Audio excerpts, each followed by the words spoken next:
বুড়িমা। তাকে দেখাশুনো করার মতো কেউই ছিল না। তার দুই পোষ্য বেড়ালই ছিল তার একমাত্র ভরসা। মজার কথা হলো এই দুই পোষ্য বেড়ালই ছিল একই রকম দেখতে, এক কথায় যমজ পোষ্য বেড়াল। একদিন বুড়িমার খুব পিঠে খেতে ইচ্ছে হয়েছে, তাই সে পিঠে তৈরি করছিল। নিজের জন্য তৈরি করছিল আর পোষ্যদের জন্য তৈরি করছিল।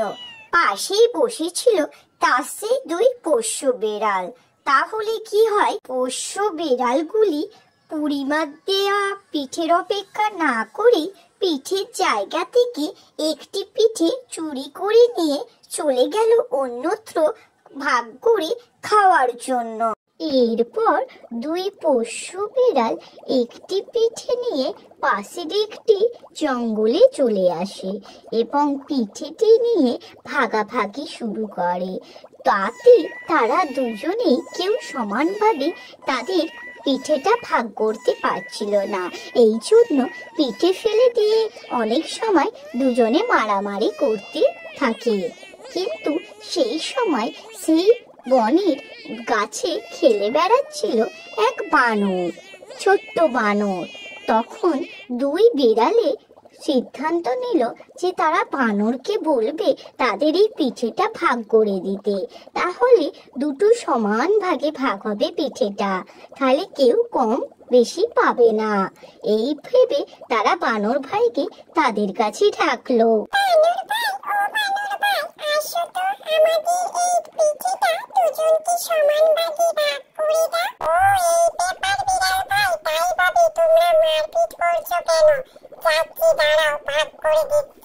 এরপর বানর ভাই এলো পিঠে ভাগ করার জন্য এবং পিঠেটিকে হাতে তুলে নিয়ে বারবার সমান ভাগে ভাগ করতে থাকলো এবং যখনই দেখতে পেল একদিকটা একটু বেশি হচ্ছে তখনই সেটা ভেঙে সে মুখে পুরতে থাকলো।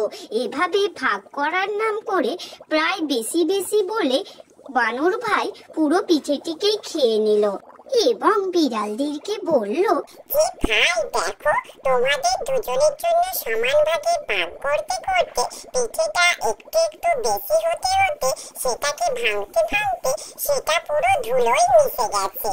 এখন আমার আর কিছু করার নেই। এটা শুনে দুই পোষ্য বেড়াল বোকা বেনে গিয়ে মনের দুঃখে আবার সেই বুড়িমার কাছে ফিরে গেল। আর বানর ভাই মহানন্দে সেটা ভক্ষণ করে আবার গাছে খেলা করতে থাকলো। এই থেকে আমরা এটা বুঝতে পারি যে ঝগড়া তৃতীয় ব্যক্তির জন্য সুবিধা তৈরি করে। আমার গল্প ফুরলো, নোটে গাছটি মুড়লো। আবারও দেখা হবে তোমাদের সাথে নতুন এক মজাদার গল্প নিয়ে। এইরকম মজাদার গল্প পেতে আমার চ্যানেলটি সাবস্ক্রাইব করে পাশে থাকবেন।